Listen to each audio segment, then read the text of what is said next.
Bienvenue dans le Financier, à votre rendez-vous économique quotidien. Voici les titres que nous développerons dans cette édition.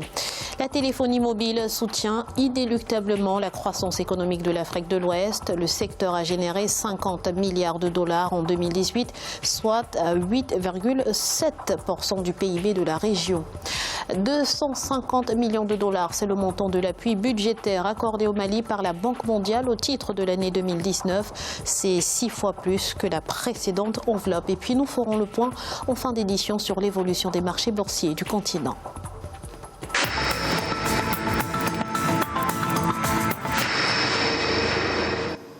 « 50 milliards de dollars, c'est le montant généré par l'écosystème de la téléphonie mobile en Afrique de l'Ouest en 2018. Une performance tirée par l'augmentation du nombre de propriétaires de téléphones mobiles qui devrait se poursuivre, voire migrer. Explication avec Siam Victoria Sedi. 50 milliards de dollars, c'est le montant généré par la téléphonie mobile en Afrique de l'Ouest au terme de l'année 2018, d'après un récent rapport de l'Association mondiale des opérateurs télécoms, GSMA. Ce chiffre devrait évoluer à près de 70 milliards de dollars d'ici 2023, selon les analystes. L'Afrique de l'Ouest a une proportion en termes de population plus élevée. Vu que les prix des téléphones mobiles ont diminué, vu aussi les efforts que font les États pour l'intégration de téléphonie mobile, je pense que l'Afrique de l'Ouest en profite. Et cela se remarque du fait que, comme vous voyez en Afrique aujourd'hui, les fintechs qui sont dans le paiement mobile ont beaucoup progressé. Depuis quelques années, la téléphonie mobile aura créé d'innombrables opportunités sur le continent et particulièrement en Afrique de l'Ouest. Avec les nouvelles facilités d'accès à Internet et d'autres avantages, le mobile aura surtout permis de résorber le chômage dans la plupart des pays subsahariens. À fin 2018, l'Afrique de l'Ouest comptait près de 100 millions d'utilisateurs, soit une hausse d'environ 20 millions en glissement annuel selon la GSMA. Il y a une dynamique qui est déjà enclenchée. C'est de développer les réseaux de téléphonie mobile et de déplacer aussi les appareils télécoms, notamment les mobiles. Je pense qu'on commence par avoir la 4G un peu partout. Avec la mise en place de certaines réformes, les pays d'Afrique de l'Ouest pourraient voir le secteur transformer radicalement leurs économies, selon des analystes, et soutenir fortement la croissance. En 2018, les abonnés mobiles dans la zone étaient estimés à 185 millions. Ce nombre, prévoit-on, devrait atteindre 248 millions d'ici 2025. Coup dur pour le Ghana, la maladie virale du cacaoyer contraint les autorités à revoir leurs prévisions à la baisse. Celle-ci table désormais sur une production de 850 000 tonnes de cacao au terme de la saison 2018-2019 contre des prévisions initiales de 900 000 tonnes. La récolte de la campagne intermédiaire d'avril à septembre devrait être comprise entre 140 000 et 160 000 tonnes contre 250 000 tonnes un an plus tôt à la même période. Notons que la filière fournit près de 9% du PIB du Ghana et environ le quart des recettes totales d'exportation de marchandises.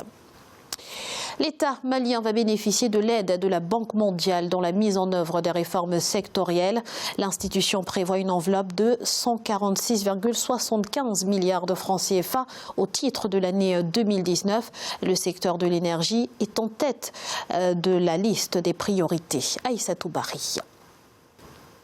En vue de soutenir les efforts du gouvernement malien, la Banque mondiale a décidé de multiplier par 6 le niveau de son appui budgétaire au pays. Elle envisage d'accorder une enveloppe de 250 millions de dollars, soit environ 146,75 milliards de francs CFA au titre de l'année 2019. Une partie importante de cet appui sera consacrée à la restructuration du secteur de l'énergie. L'État malien et la Banque mondiale ont convenu du renforcement des réformes en cours concernant le secteur de l'électricité, l'amélioration du programme de subvention des intrants agricoles, le capital humain et la gestion foncière. L'amélioration du secteur de l'énergie à travers le mix énergétique et l'économie numérique figure parmi les principaux axes stratégiques du nouveau plan de développement du Mali couvrant la période 2019-2023. Le potentiel de l'énergie solaire représente 5 à 7 kV alors que seuls 5% 50% de ce potentiel est exploité. Cet investissement va produire un impact. Il va sans doute permettre d'améliorer l'accès à l'énergie. Mais aussi, au-delà de ça, nous voyons aussi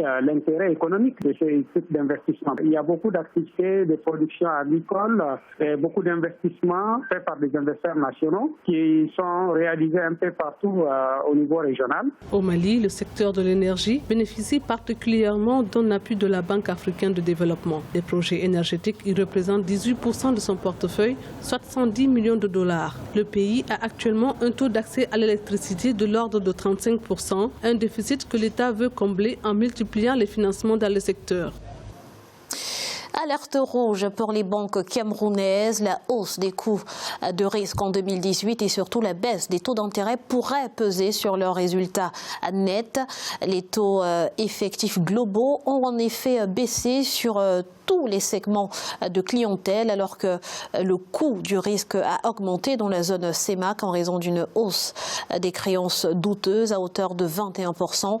Notons que dans le trio des banques les plus rentables en 2017 se trouve la filiale locale du groupe Société Générale avec 11,9 milliards de francs CFA, celle du groupe marocain Attijari Wafa Bank avec 10,8 milliards de francs CFA et enfin celle du groupe BPCE avec un bénéfice net de 9,5 milliards de francs CFA. Le gouvernement nigérian en quête de fonds pour couvrir ses besoins de financement. Une nouvelle obligation de 20 milliards de naira sera émise le 24 avril 2019. Une émission qui devrait arriver à échéance en avril 2049 pour une durée totale de 30 ans. Elle intervient dans un contexte de hausse des dépenses liées aux infrastructures dans le but de diversifier l'économie. Pour l'heure, aucun détail n'a été donné par rapport à son taux d'intérêt. L'émission de l'obligation répondra aux besoins de fonds de rente et d'autres investisseurs à long terme, tout en développant le marché financier intérieur et en réduisant le risque de refinancement du gouvernement fédéral. Il est à présent l'heure de faire un point sur l'évolution des marchés boursiers africains à la mi-journée. En Afrique australe et dans l'océan Indien, les marchés boursiers de l'île Maurice enregistraient une baisse de 0,26%. La bourse de Johannesburg a gagné 0,01%. L'indice de Nairobi était en hausse de 0,74% et la bourse du Botswana restait stable. En Afrique de l'Ouest et centrale, la BRVM d'Abidjan gagnait 0,86%. L'indice nigérian était en hausse de 0,39%, du vert également au Ghana avec une hausse de 0,03%. En Afrique du Nord, la bourse du Maroc enregistrait une hausse de 0,28%. La bourse égyptienne perdait 0,73% et celle de Tunis enregistrait une hausse de 0,01%. C'est à présent la fin de ce Financia. Nous vous remercions pour votre fidélité. On se retrouve très vite pour un nouveau rendez-vous de l'économie sur Africa 24.